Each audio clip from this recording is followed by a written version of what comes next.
છોકરા કે છોકરીઓ તમને પ્રેમની અંદર જોકર કેવી રીતના બનાવે, ચાલો હું તમને સમજાવું. જો જ્યારે તમે સ્ટાર્ટિંગની અંદર વાતચીત શરૂ કરશો એટલે એની લાઈફનો ટ્રોમા તમને શેર કરશે થોડા ટાઈમ પછી, કે હું આ વસ્તુઓથી ડરું ને એવું બધું તમારી જોડે શેર કરશે.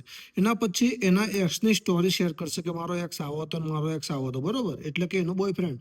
પછી એનો લાઈફનો ડીપેસ્ટ સિક્રેટ કે મને આ વસ્તુ મેં કરેલી, ધારો કે ફોર એક્ઝામ્પલ મારા બોયફ્રેન્ડનો બર્થડે હતો તો હું ઘરેથી કીધા વગર ગઈ હતી ને દારૂ પાર્ટી કરી હતી, બરોબર.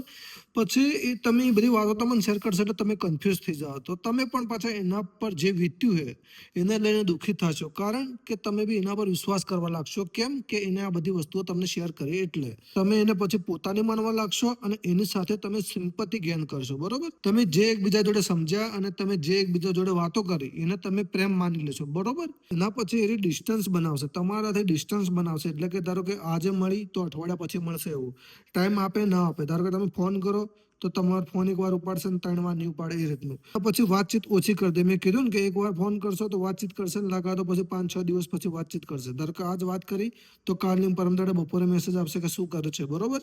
આ બધી વાતો એને તમને શેર કરી એટલે તમે થઈ ગયા ટ્રોમાલાઇઝ, બરોબર. અને એના કારણથી આને એક બહાનું મળી ગયું તમારાથી દૂર જવાનું. એને એની લાઈફના બધા ટ્રોમા તમારી ઉપર નાખી દીધા એટલે તમે હવે વધારે ચિંતા કરશો. એટલે છોકરી ચિંતા અને ટ્રોમામાંથી બહાર આવી જાય અને તમને છોડીને જતી રહે. એટલે તમે બની જો જોક કરો આ રીતના.